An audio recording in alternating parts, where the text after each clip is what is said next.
도쿄의 어느 마을에 있는 목조주택에 화재가 나서 이웃하는 몇 개의 집들이 불에 탔다. 그 불탄 집들 중 한 채는 절반 정도가 불에 타버렸고 절반 정도는 간신히 남아 있었다. 절반 남은 집의 지붕 꼭대기 위에서는 박쥐 모양의 풍향계가 남아서 돌아가고 있었다. 화재의 원인은 이웃집의 고령의 할아버지가 방에서 피우던 담배꽁초 때문으로 밝혀졌다 하지만 그 박쥐 모양의 풍향계가 있는 집에서 15살 여중생의 시신이 발견된다. 범인은 그 소녀의 부모들이었고 16년 전에 자신의 딸을 본인들이 죽였다고 경찰에 자백했다 하지만 16년 전 부모에 의해 목 졸려 죽은 그 소녀의 시신은 부패하지 않았고 미라가 되어 불타버린 집의 마루 밑에 묻혀 있었다. 그 사건은 뉴스에 의해 대대적으로 보도되었다. 르포를 쓰는 잡지사의 기자인 시게코에게 한 의뢰인이 찾아온다. 시게코는 9년 전 피스라는 별명을 가진 아미카와라는 남성의 연속 여성 유괴 살인 사건을 취재했고 또 아미카와를 붙잡는데 큰 공을 세웠던 여성 기자였다. 시게코를 찾아온 한 여성은 얼마 전 초등학교 6학년생인 자신의 아들 히토시를 교통사고로 잃은 어머니였다. 도시코라고 하는 그 아주머니는 시게코에게 아들이 죽은 것에 몹시 수상한 부분이 있어서 조사를 부탁하러 온 것이었다. 도시코는 아들 히토시가 죽기 전에 그렸던 스케치북과 공책을 시게코에게 보여주며 죽은 아들은 어떤 예지 능력이나 초능력 같은 게 있는 것 같았다고 말했다. 도시코가 보여준 공책의 마지막 부분에는 히토시로 보이는 어떤 아이가 트럭에 치이는 장면이 그려져 있었다. 그리고 히토시가 죽은 것도 트럭에 치여서 죽은 것이었다. 공책에 그려진 트럭은 히토시를 친 트럭의 색깔과 똑같았다. 그리고 그 공책의 다른 페이지에는 지붕에 박쥐 모양의 풍향계가 그려진 집이 있었다. 그 집의 방 안에는 어떤 소녀가 그려져 있었고 그 소녀는 회색으로 칠해져 있었다. 도시코의 말로는 히토시가 그 그림을 자신에게 보여주며 그 소녀는 몹시 춥고 외로워하고 있다고 말했다고 한다 하지만 그 그림을 히토시가 그렸을 때는 불에 타버린 집에서 부모에 의해 살해된 소녀의 시체가 발견되기 몇 달 전이었다고 한다. 시게코는 박쥐 모양의 풍향계가 그리 흔하게 파는 물건인지 조사해봤지만 그런 제품은 어느 매장에서도 팔지 않았다. 그만큼 희귀한 것이었다. 시게코는 그 그림을 그린 히토시와 죽은 소녀의 집 사이에 모종의 연결이 있었을 것이라고 생각했지만 히토시의 어머니인 도시코는 그 집과의 관계는 전혀 없다고 말했다. 시게코는 도시코가 모르는 사이에 히토시가 우연히 그 집에 누군가에게서 죽은 소녀의 얘기를 들었을 것이라고 생각하고 예지 능력이나 초능력 따위는 생각하지 않았다. 하지만 히토시의 그림 공책의 또 다른 페이지에서 다른 그림을 보고 시게코는 깜짝 놀란다. 9년 전에 있었던 아미카와의 연쇄살인 사건에서 아미카와는 그의 시골 별장에 13구의 여성 시신을 파묻었다. 그리고 그 중 한 곳에 시체의 위치를 표시하기 위해 와인병 하나를 땅에 꼽아 놓았다.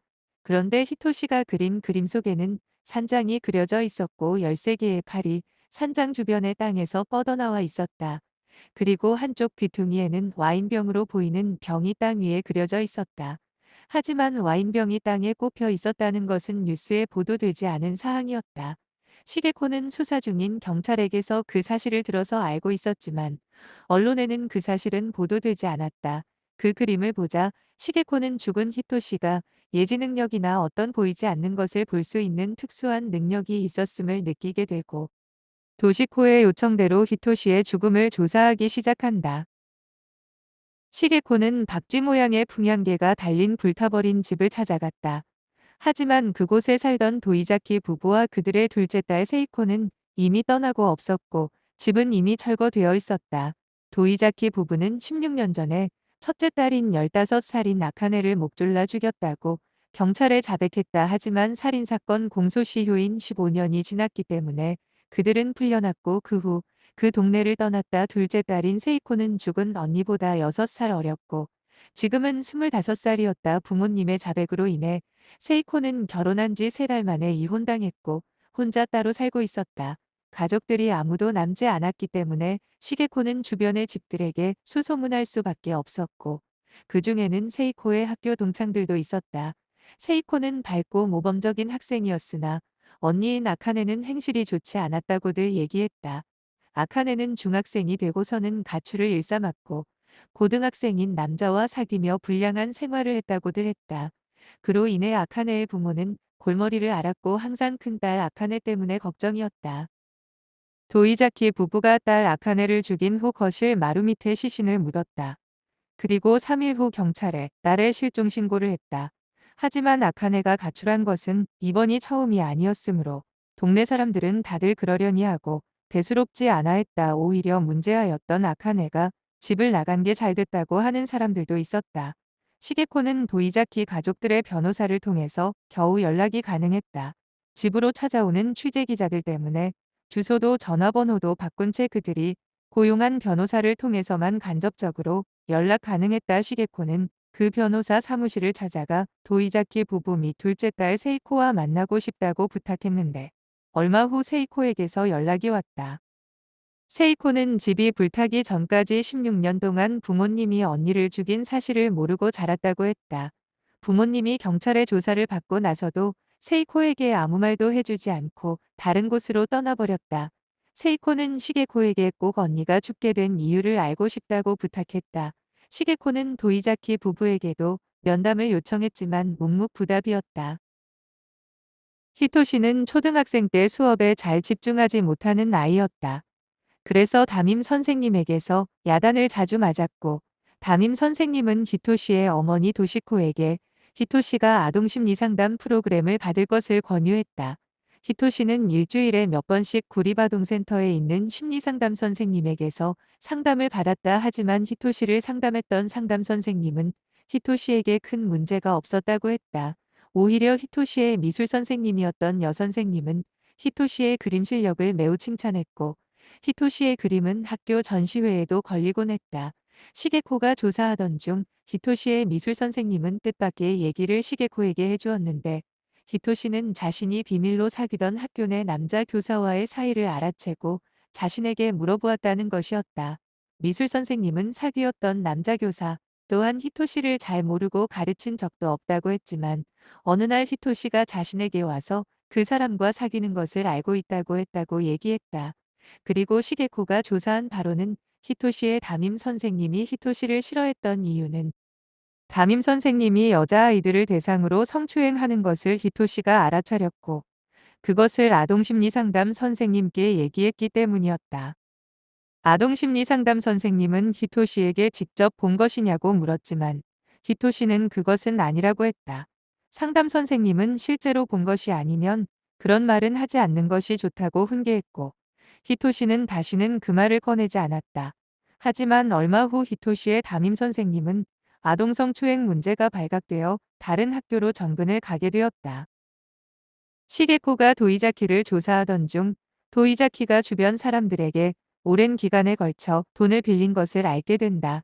도이자키 부부는 검소하고 절약적으로 살았지만 도이자키는 갑자기 급한 돈이 필요하다며 동료들에게 돈을 자주 빌리곤 했다. 하지만 그때 갚기도 잘 갚았고 그 금액은 그리 큰 금액은 아니었다.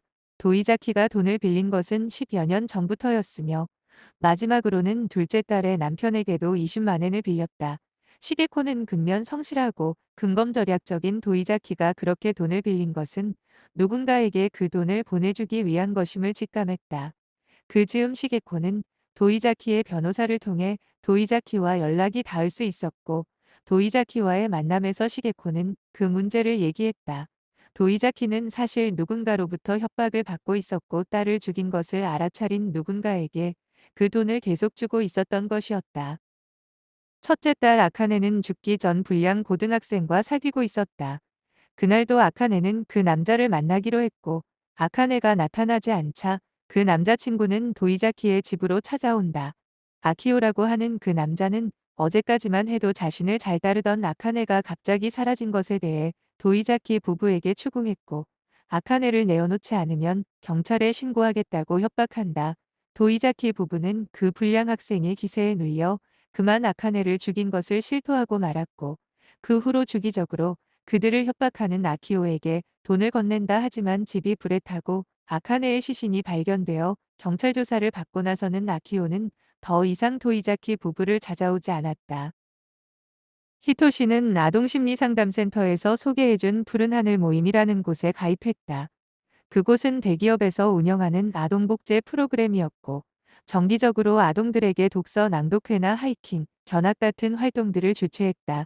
히토시는 그 푸른 하늘 모임에서 주최한 하이킹에 참석했고, 친구들도 사귀었다. 그 행사에는 아르바이트생들이 참가하여 진행을 도왔는데, 그 중에 아키오라는 남자가 있었다. 그 남자는 푸른 하늘 모임을 만든 대기업 회장의 조카였으나, 망나니였고 천덕꾸러기였다. 아키오의 고모부였던 대기업 회장은 문제아였던 아키오를 갱생시키기 위해 그 모임에 참석시켰으나 아키오는 전혀 나아지지 않았다. 아키오는 망나니 짓을 버리지 못했고 푸른 하늘 모임 사무실로 찾아와 돈을 내놓으라고 협박했고 결국은 그 돈을 받아가곤 했다. 하지만 아키오는 회장의 조카였으므로 사무실 직원들은 어찌할 수 없었다. 시게코는 히토시의 엄마 도시코로부터 히토시가 푸른 하늘 모임에서 주최하는 하이킹 행사 때 찍은 사진을 받았고 그 사진 중에 단체 사진이 있었다. 그 사진에는 아이들이 나란히 서 있는 중에 히토시가 있었고 그 뒷줄에는 인솔자들 중에 아키오 또한 있었다. 히토시는 그 하이킹 행사에서 아키오를 만났고 그에게서 그의 기억을 읽어낸 것이었다. 그 후 히토시는 공책에 그 기억을 그렸고 그 그림에는 박쥐 모양의 풍향계가 달린 집에 소녀가 죽어 있는 모습이 그려진 것이었다. 아키오는 어머니와 함께 2층 주택에 살고 있었다. 아키오는 성폭행 전과가 있었고 징역을 살다 나오기도 했다. 성범죄자의 주소지 공개 제도 때문에 그 동네에서는 아키오의 집에 성범죄자가 살고 있는 것을 알고 있었고 동네 주민들은 아이들에게 그 집 앞을 지나가지 말라고 단단히 가르쳤다 하지만 어느 날 마사코라는 여자아이가 그 집이 궁금해서 자주 기웃거리고 있었는데 그 집이 층 창문에서 어떤 여자가 종이 쪽지를 마사코를 향해 던졌다. 마사코는 떨어진 그 종이를 주워 펼쳐보았고 그 종이에는 경찰을 불러주세요라고 적혀 있었다. 어느 날 마사코는 동네에서 실종되었고 마을 주민들은 수색에 나섰다. 제일 처음 지목된 곳이 아키오가 어머니와 함께 살고 있는 그 집이었다. 아키오는 그때 집에 없었고 아키오의 어머니 미와는 아키오를 쫓고 있는 동네 사람들과 싸워서 발목을 다친다. 마사코의 실종 후 33시간 만에 도심의 어느 쇼핑몰 주차장에서 아키오와 몇몇 공범자들이 경찰에 체포됐고 마사코는 차에 감금당한 상태였다. 다행히 마사코는 다치지 않았다. 아키오는 어머니와 함께 사는 집에 다른 여자를 감금하고 있었는데 그녀가 2층 창밖으로 도움을 요청하는 쪽지를 마사코에게 던진 것을 알게 됐고 아키오는 그녀를 목졸라 살해했다. 그리고 아키오는 공범자들을 모아 마사코를 납치했고 돈을 노린 단순 납치임을 가장하기 위해 협상금을 모의하고 있는 중이었다. 아키오가 체포된 후 뉴스에 보도되었고 얼마 후 도이자키 부인인 고코로부터 시게코에게 연락이 왔다. 그들은 변호사 사무실에서 만났고 아카네가 죽은 날에 있었던 일을 고코는 설명한다. 아카네는 주변 사람들에게 돈을 뜯으며 밖에서 남자친구와 지내다가 돈이 떨어지면 집에 돌아오는 생활을 하던 중이었다. 아카네의 남자친구였던 아키오는 차량 절도에 능했으며 그날도 아키오가 훔친 차를 타고 둘은 드라이브를 하던 중이었다. 그러다 시골길에서 어떤 여자를 차에 치였고 차를 세워서 내려보니 여자는 죽지 않았다. 단지 넘어져서 다쳤을 뿐이었다. 하지만 아키오는 그 여자가 자신들의 얼굴을 기억하면 안 된다며 그 여자를 차에 태우고 외딴 곳으로 데려간다. 그동안 아카네는 그 여자의 금품과 옷을 빼앗았고 외딴 곳에 도착한 뒤 아키오는 그녀를 강간한다. 그 후 목졸라 죽였다. 아카네는 아키오를 막지 않았으며 자신도 그 상황에 놀라 그 여자의 시신을 은폐하는 데 협조한다. 근처 어느 곳에 땅을 파고 그 여자의 시신을 묻어버렸다. 집으로 돌아온 아카네는 옷에 흙이 잔뜩 묻어 있었고 엄마 아버지는 돌아온 아카네를 야단쳤다. 하지만 아카네는 태연하게 자신들이 잡혀가지 않기 위해 아키오가 그 여자를 죽인 사실을 부모님께 얘기했고 흙을 파묻느라 땅을 파다 손을 다쳤다고 태연하게 엄마에게 붕대를 감아달라고 얘기한다. 엄마는 붕대를 꺼내왔고 아카네는 잠시 엄마에게 등을 돌렸다. 그때 엄마는 아카네의 목을 붕대로 졸라서 죽인 것이었다.